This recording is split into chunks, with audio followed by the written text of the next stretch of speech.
Hello friends, welcome again to our channel the learner of literature. आज की इस class में हम अपनी पोएट्री के एमसीक्यूज की सीरीज को और आगे कंटिन्यू कर रहे हैं। This series is important for the aspirants who are preparing for UP TGT and PGT. अगर आप पहली बार हमारे चैनल पर विजिट कर रहे हैं तो आप इन क्वेश्चंस को जरूर देखिए and if you like the video then please like share and subscribe the channel.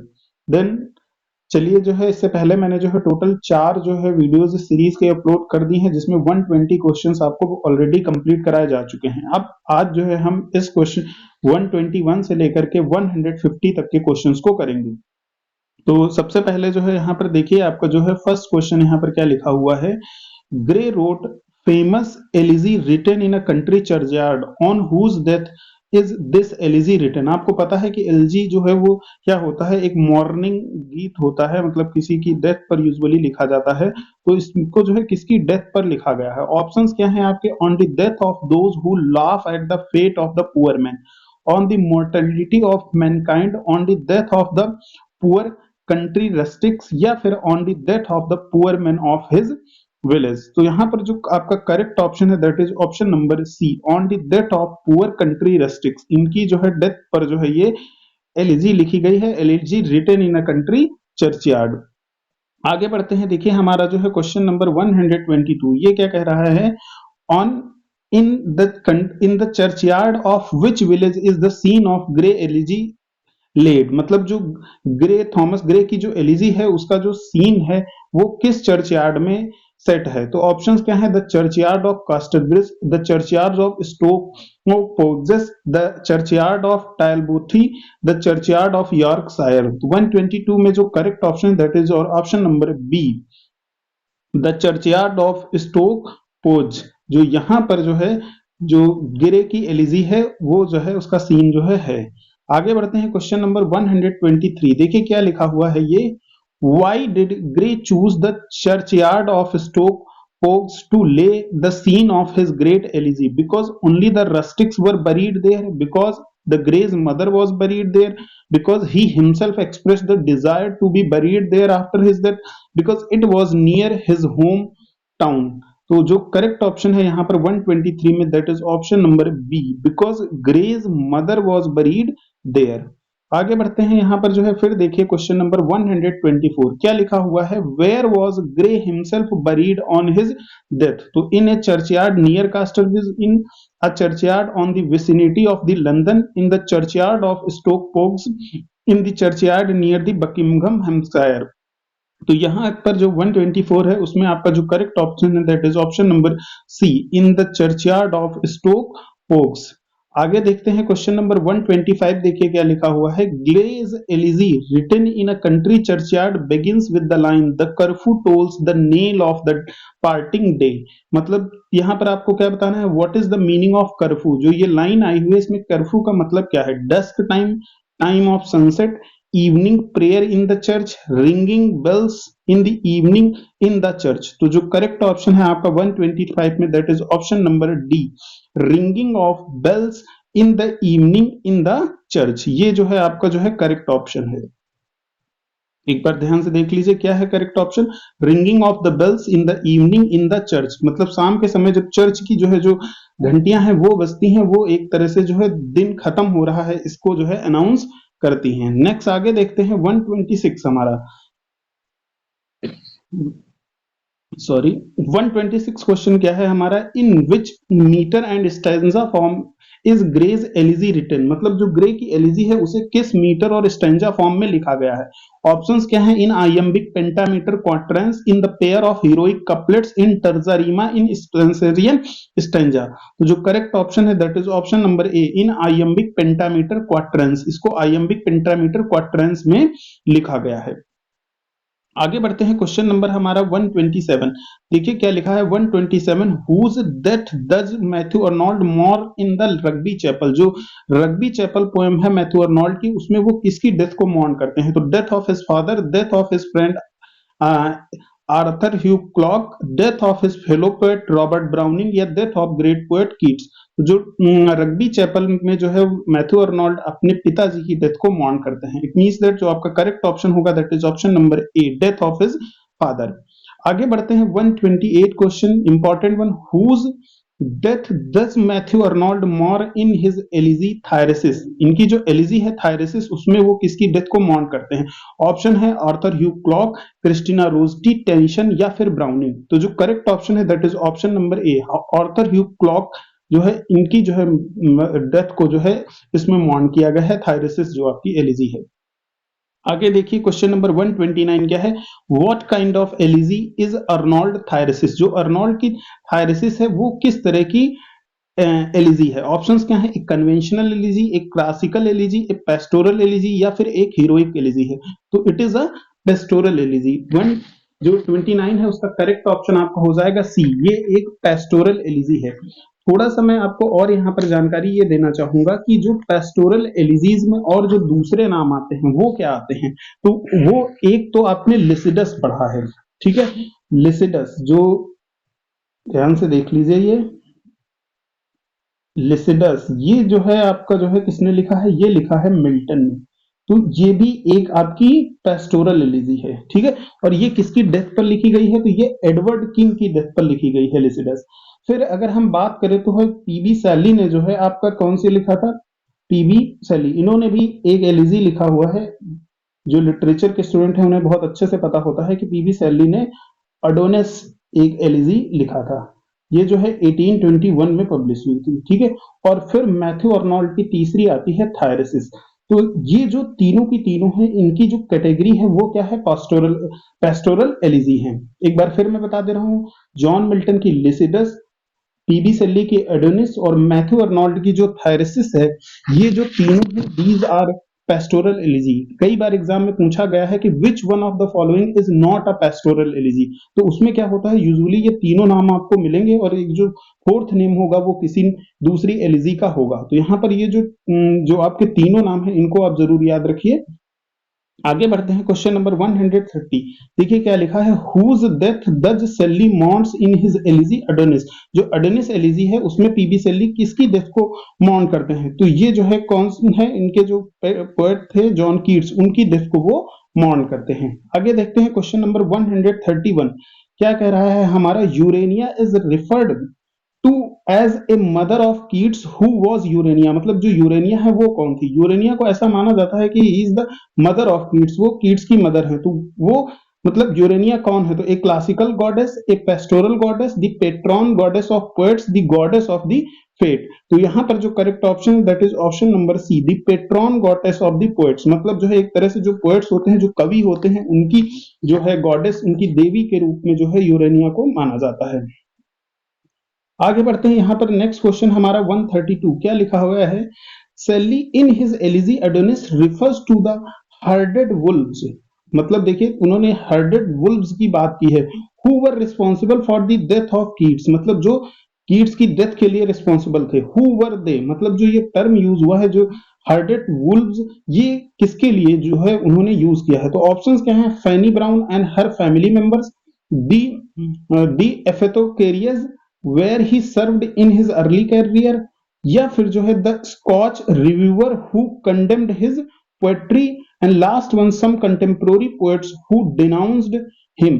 तो 132 में आपका जो करेक्ट ऑप्शन है that is option number C, the Scotch reviewer who condemned his poetry. मतलब जो ये स्कॉच रिव्यूअर थे, ये क्या करते थे? इन्होंने जो है जॉन कीट्स की जो पोएट्री थी उसको बहुत ज्यादा क्रिटिसाइज किया था, और जिसकी वजह से जो है जॉन कीट्स की जो है एक हेल्थ पर बहुत ज्यादा प्रभाव पड़ा था। उन्होंने इन जो रिव्यूज थे उनको बहुत ही सीरियसली लिया था, और इसीलिए जो है उन्होंने इसमें जो है मेन जो है जो पीबी सैली हैं उनको जो है उन्होंने कीट्स की डेथ के लिए जो है स्कॉच रिव्यूअर को जो है रिस्पॉन्सिबल माना है। आगे बढ़ते हैं, देखिए 133 क्वेश्चन क्या है? Shelley in his Adonais says when like Apollo from his golden bow the Pythian of the age one arrow sped, who is referred as the Pythian of the age. मतलब जो है पाइथियन ऑफ द एज के रूप में किसे बताया गया है? ऑप्शंस हैं आपके Samuel Taylor Coleridge, Wordsworth, Byron या फिर स्कॉट। तो जो करेक्ट ऑप्शन है that is option number C, Lord Byron को जो है पाइथियन ऑफ द एज बोला गया है। आगे बढ़ते हैं, देखिए 134 क्वेश्चन क्या है, the death of W B Yeats is mourned and elegy entitled in the memory of W B Yeats, मतलब in the memory of W B Yeats में डब्ल्यू बी यीट्स की डेथ को जो है मॉर्न किया गया। And who is the author of this, इसके author कौन है? ऑप्शंस हैं JM Synge, GB Shaw, W H Auden, William Russell, और जो करेक्ट ऑप्शन है that is option number C, W H Auden. Next question 135, a non-serious elegy was written on the death of a mad dog. Who wrote it? मतलब एक non serious elegy है जिसका नाम है the death of a mad dog, और इसको किसने लिखा था? ऑप्शंस हैं यहाँ पर आपके कॉलिंस, ग्रे, गोल्डस्मिथ, काउपर। तो जो करेक्ट ऑप्शन है आपका यहाँ पर जो है 135 में that is your option number C. ठीक है, इन्होंने लिखा था। एक और जो है नॉन सीरियस एलिजी है जो नेक्स्ट में ही आपके आगे आ गई है, देखिए क्या लिखा है, ये दोनों नॉन सीरियस एलिजीज हैं। Who wrote an elegy on the death of a favourite cat, Gray, Thomson, Collins या फिर पोप? तो जो करेक्ट ऑप्शन है that is option number A, Thomas Gray ने जो है ये लिखा था कि on the death of a favourite cat. आगे बढ़ते हैं 137, देखिए 137 हमारा क्वेश्चन क्या कह रहा है, इन इन मेमोरियम, मतलब in memoriam Tennyson mourns the death of, किसकी डेथ को जो है वो मॉर्न करते हैं? ऑप्शंस हैं Edward King, Arthur Hallam, Keats या फिर थॉमसन। तो इन मेमोरियम में जो है वो आर्थर हेलम की जो है डेथ को मॉर्न करते हैं। ठीक है, 137 में जो बी ऑप्शन आपका करेक्ट हो जाएगा। आगे बढ़ते हैं, फिर देखते हैं question number 138, whose death does Collins mourn in his elegy in yonder grave a Druid lies. ध्यान से देख लीजिए, in yonder grave a Druid lies, options क्या हैं? Chaucer, Robert Southey, John Donne, James Thomson, और करेक्ट ऑप्शन है यहां पर आपका D, James Thomson. Next 139, how many years did Tennyson take in writing in memoriam, मतलब इन मेमोरियम को लिखने में उन्होंने टोटल कितने वर्षों का समय लिया था? ऑप्शंस हैं 10 ईयर, 15 ईयर, 17 ईयर या फिर 19 ईयर। तो यहां पर जो करेक्ट ऑप्शन है that is option number C, 17 year. In Memoriam को लिखने में टोटल कितना टाइम लगा था? तो टोटल 17 ईयर का टाइम टेनिसन को लगा था। आगे बढ़ते हैं, नेक्स्ट हमारा जो क्वेश्चन है 140, देखिए क्या लिखा है, Occleve wrote an elegy entitle the Regiment of Princes. ध्यान से देखिए कौन सी बुक है, the Regiment of Princes, on whose death was this elegy written, इस एलिजी को किसकी डेथ पर लिखा गया था? ऑप्शंस हैं चाउसर, विलियम लैंगलैंड, वाइक्लिफ या फिर जॉन गॉवर। तो जो करेक्ट ऑप्शन है 140 में that is option number A, Chaucer, Geoffrey Chaucer की डेथ पर द रेजिमेंट ऑफ प्रिंसेस जो है एलिजी जो है लिखा था ऑक्लीव ने। आगे बढ़ते हैं, question number 141, this is important one question, देखिए क्या लिखा है, ballets were originally meant for, मतलब बैलेट का मतलब क्या होता था? तो acting before an audience, singing by a single singer before an audience, singing by a band of singers before an audience, या फिर जो लास्ट में देखिए लिखा है, singing and dancing both together before an audience. तो जो करेक्ट ऑप्शन है 141 में that is option number D. एक सेकंड, ये देख लीजिए, ये ऑप्शन आपका जो है करेक्ट है, singing and dancing both together, मतलब गाना भी और साथ में डांस भी करना एक साथ, बिफोर द ऑडियंस, ऑडियंस के सामने। आगे बढ़ते हैं, देखते हैं क्वेश्चन नंबर 142, क्या लिखा हुआ है, which of the following is the earliest ballad, मतलब सबसे अर्लीस्ट बैलेड किसको माना जाता है? ऑप्शंस हैं आपके John Gilpin, Ossian, Chevy Chase, Proud Maisie. तो जो करेक्ट ऑप्शन है आपका वो है option number C, Chevy Chase को जो है सबसे अर्लीस्ट बैलेड माना जाता है। Next 143, a ballad is generally written in, एक बैलेड को जनरली किस तरह लिखा जाता है? आइयम्बिक मीटर में या फिर ट्रोकाई स्टैंजा फॉर्म, राइमिंग वर्स या ब्लैंक वर्स। तो जो करेक्ट ऑप्शन है आपका वो है आइयम्बिक मीटर, बैलेड को यूजुअली जो है आइयम्बिक मीटर में लिखा जाता है। आगे बढ़ते हैं 144, हमारा क्वेश्चन क्या कह रहा है, how many lines are generally there in a ballad stanza, एक जो बैलेड स्टैंजा होता है उसमें जनरली कितनी लाइन्स होती हैं? ऑप्शंस हैं 6 लाइन्स, 4 लाइन्स, 2 लाइन्स या फिर 9 लाइन्स। तो जो करेक्ट ऑप्शन है that is option number B, 4 lines होती हैं।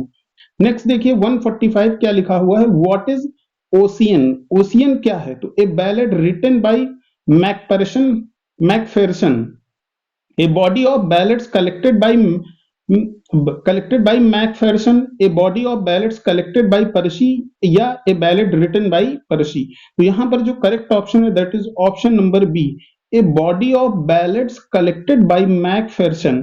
जो मैकफेरसन है उन्होंने जो है कई सारे बैलेट्स को कलेक्ट करके जो है ओसेन में जो है संग्रहित किया था, एक जगह उन्होंने किया था इनको। आगे देखते हैं क्वेश्चन नंबर हमारा 146 क्या लिखा हुआ है, the Reliques of ancient English poetry were collected and published by. मतलब जो ये बुक है इसको जो है किसने कलेक्ट किया और पब्लिश किया था। ऑप्शंस हैं आपके Macpherson, Percy, Walter Scott, DG Rossetti. तो जो करेक्ट ऑप्शन है आपका that is option number B, Percy. Percy ने जो है ये बुक जो है इन्होंने जो है क्या किया, बहुत सारी पोएट्रीज को कलेक्ट किया और उनको फिर the Reliques of ancient English poetry के नाम से इसमें पब्लिश किया था। ठीक है, आगे बढ़ते हैं, फिर देखते हैं हमारा क्वेश्चन नंबर 147। देखिए 147 क्या लिखा हुआ है, name the poet who has written John Gilpin. जो जॉन गिल्पिन है इसको किसने लिखा था। तो ऑप्शंस हैं आपके William Maginn, ST Coleridge, Walter Scott या फिर कूपर। तो जो करेक्ट ऑप्शन है आपका 147 में that is option number D, Cooper ने जो है जॉन गिल्पिन लिखा था। नेक्स्ट आप देखिए 148, a ballad is generally written on a heroic or tragic theme. मतलब जो बैलेड होते हैं उनको ज्यादातर क्या होता है, या तो हीरोइक या फिर ट्रेजिक थीम में लिखा जाता है। One of the following is an exception, लेकिन एक जो बैलेड है वो इसमें से एक्सेप्शन है। विच वन इज दिस, आपको पहचानना है। ऑप्शंस क्या है, Robin Hood, the nut brown maid, John Gilpin, the maid freed from the gallows. तो जो 148 का करेक्ट ऑप्शन है that is option number C, John Gilpin. जो ये ना ही तो हीरोइक थीम है और ना ही इसकी ट्रेजिक थीम है। नेक्स्ट क्वेश्चन देखते हैं 149 क्या लिखा हुआ है, the rime of the ancient mariner. ध्यान से देखिए क्या है बुक का नाम, the rime of the ancient mariner was written by. इसको किसने लिखा। तो ऑप्शंस हैं आपके Coleridge, William Maginn, D G Rossetti या फिर वॉल्टर स्कॉट। तो यहां पर 149 में आपका करेक्ट ऑप्शन है बी, विलियम मैगनिन ने जो है the rime of ancient Wagner लिखा था। ध्यान से देखिए एक बुक और है the rime of ancient mariner, जिसको किसने लिखा है, सैमुअल टेलर कॉलरिज ने 1798 में पब्लिश कराया था with the lyrical ballads. Lyrical ballot के साथ वो जो है पोएम पब्लिश हुई थी और लिरिकल बैलेट की पहली पोएम थी। लेकिन यहाँ पर बात हो रही है the rime of ancient Wagner, तो इसको लिखा है विलियम मैगिन ने। आगे देखिए आज के इस वीडियो का हमारा जो है ये लास्ट क्वेश्चन होगा 150। क्या लिखा हुआ है, the rime of ancient mariner was written by. मतलब जो राइम ऑफ एंशिएंट मैरिनर है उसको किसने लिखा था। तो अभी मैंने आपको बताया कि राइम ऑफ एंशिएंट मैरिनर किसने लिखा है, तो ये लिखा है आपका एसटी कॉलरिज ने। ठीक है, तो टोटल जो है आज हमारे जो है इसमें 150 क्वेश्चंस कंप्लीट हो गए हैं टोटल 5 वीडियोस की सीरीज में जो है। और ये क्वेश्चंस जो है काफी आपके इंपॉर्टेंट हैं जो भी। तो अब जो है इस वीडियो को और लंबा ना करते हुए हम लोग यहीं पर इसको एंड करेंगे। And if you are aspirant of UP TGT then आप जो है हमारे चैनल से जरूर जुड़े रहें। आपको जो है यहाँ पर यूपी टीजीटी और पीजीटी साथ साथ में जो है अगर आप इंग्लिश लिटरेचर के एस्पिरेंट हैं तो लगभग जो है हम लोग यूजीसी नेट के लेवल तक की जो है प्रिपरेशन करेंगे। और बेसिकली जो है हमारी थीम क्या है वो ये है कि जो टीजीटी या फिर जो पीजीटी एस्पिरेंट्स हैं उनको जो है थोड़ा सा जो एक कहते हैं ना कि ज्यादा प्रिपरेशन कराई जाए। मतलब जो उनका सिलेबस है 100% तो कोशिश ये की जाए कि 110% उसको करवाया जाए। तो आप हमारे चैनल के साथ जुड़े रहिए and please like share and subscribe the learner of the literature. Thank you.